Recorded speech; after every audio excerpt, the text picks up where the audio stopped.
Who was vilified in their time but in hindsight was completely right? Claire Patterson. In addition to being an accomplished scientist, he was attacked for decades due to his controversial view that lead in gasoline was harmful. He was eventually vindicated, and his contributions to removing lead from gasoline may place him among the most important people for human health in modern times. The Bill Nye reboot had a great segment on him. Lindy Chamberlain. The A dingo killed my baby lady. She was vilified, mocked and ridiculed across the world. She then spent 3 years in prison, before it turned out she was actually telling the truth the whole time, and a dingo did, in fact, kill her baby. Johnny Lydon when he said on the radio that Jimmy Savile was dodgy. The guy who came up with the theory of Pangaea and continental drift. Richard Jewell was blasted as being the Atlanta Olympic bomber when he was really just a guy helping people out down there. He deserved better. The man with learning difficulties sadly accused of being the cause of the Great Fire of London said he never did it, but after his execution proven he wasn't even in the country at the time. Wrote an econ paper in 2007 about the housing market crashing and was told the housing market never crashes. Patricia Stallings comes to mind. Convicted of poisoning her first child, gave birth in prison, kid got taken away and the kid also dies. Instead of poisoning, it was now found it was a genetic defect that had similar effects as poisoning with antifreeze. The McDonald's coffee burn incident. 1. She didn't want it to be a spectacle, she just wanted her medical bills paid. 2. She wanted her medical bills paid because she had third-degree burns on her vagina. Coffee shouldn't be that hot. 3. It was ultimately the lawyers and the jury that determined the payout. She had no say in any of it. Alan Turing. Rose McGowan for calling out Harvey Weinstein. That Roman that gave Jesus vinegar to drink. Many medieval Christian writers saw the offering of vinegar wine as an act of torture rather than mercy. But turns out that the Roman military gave their soldiers a water vinegar mix to drink, so the Roman soldiers shared with Jesus some of what he had to drink. One of the lesser-known ones is Helen Keller. Her story of overcoming her disabilities as a young woman was often taught to children, but her adult life was largely excluded because of her radical ideas at the time, which involved pushing for black rights, anti-lynching laws, early support of birth control, supporting liberal socialism, and she even co-founded the American Civil Liberties Union. Nicolaus Copernicus theorized that the planets actually circled the sun instead of the other way around.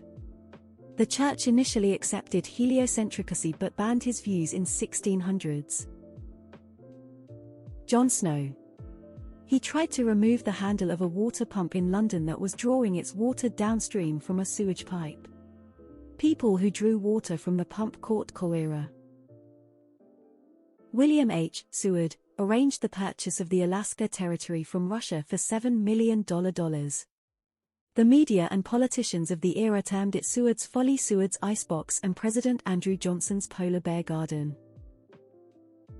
Stanislav Petrov. More people need to know his name. He literally, quite literally saved the world. Saved the world from nuclear ruin, simply because he was stubborn and refused to believe the computing error. He went against his position orders, and was consequently sacked by the USSR and lived an isolated life. Not necessarily vilified by all, but vilified by the USSR and ignored by the West. Put some respect on his name. And he didn't even win a Nobel Peace Prize, died in 2017. Recommend watching Stanislav Petrov, the man who saved the world. Richard Jewell, and the Atlanta Olympic bombing. The Leave Britney Alone guy. Johnny Rotten John Lydon, talking about Jimmy Savile in 1978. The BBC banned him Lydon at the time, I think. And we all know how that panned out. Pearl Jam re-Ticketmaster. Those brave Germans who openly opposed Hitler in the early 30s. To paraphrase somebody I can't remember off the top of my head, but it's always stuck with me: in America the worst thing you can be is right too early. Sinead O'Connor. Edwin Howard Armstrong. He developed FM radio, but the radio giants refused to change. Committed suicide. Corey Feldman. I would say the UN Chief Inspector, Hans Blix, who said in a 2003 report that the UN investigation team had found no evidence of WMD in Iraq. Completely torn apart by the American government, public, and press. And yet, no WMD were ever found in Iraq. Charles Darwin. There's a whole book on how scared he was to publish his work because he knew he'd be hated for it. The Reluctant Mr. Darwin by David Quammen. Corey Feldman exposing all the pedos in Hollywood. Richard Jewell. Eisenhower and his military-industrial complex speech. Alan Turing. It's a bit of a stretch, but he was treated like a villain for doing absolutely nothing wrong. All he ever did was help secure victory over Germany and exist. Monica Lewinsky. She was a 20-year-old White House intern who got taken advantage of. Then the media crucified her for it. Sinead O'Connor. Was vilified when she ripped up a picture of the Pope on SNL for child abuse and criticizing the Catholic Church. Over the following decades we realized how devastatingly right she was about the whole thing. Stella Liebeck. The lady who sued McDonald's for hot coffee. Paul Kimmage called Lance Armstrong out as the PED-using cheating scum that he was and got vilified and castigated for it. Turned out to be completely right. Dixie Chicks.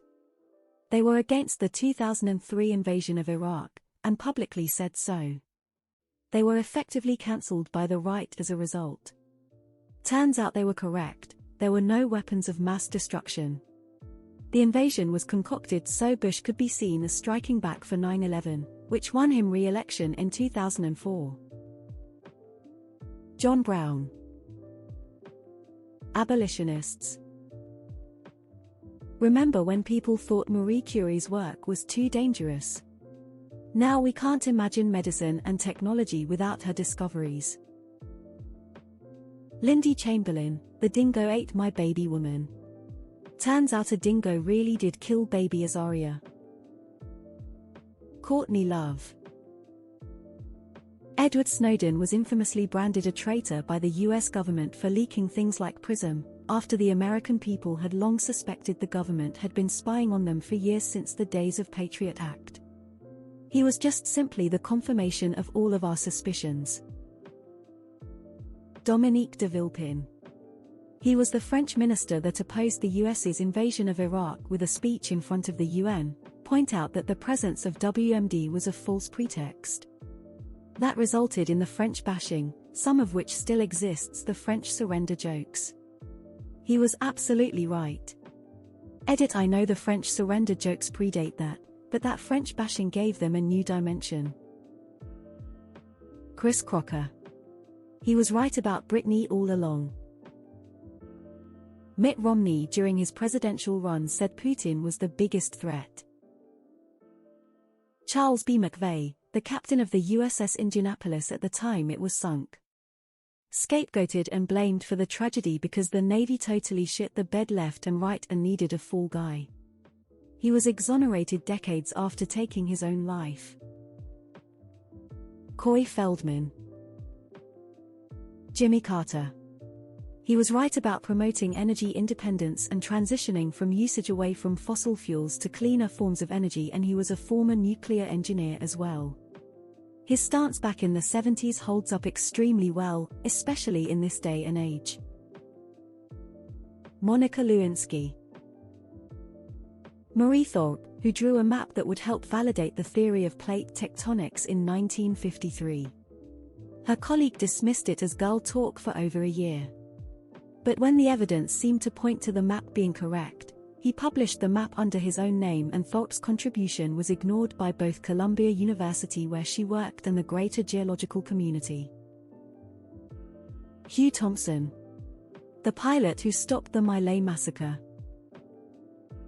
How about we normalize providing details instead of just throwing a name out? George Carlin. People used to think he was a hippie spouting off idealistic governmental propaganda. The man was a prophet.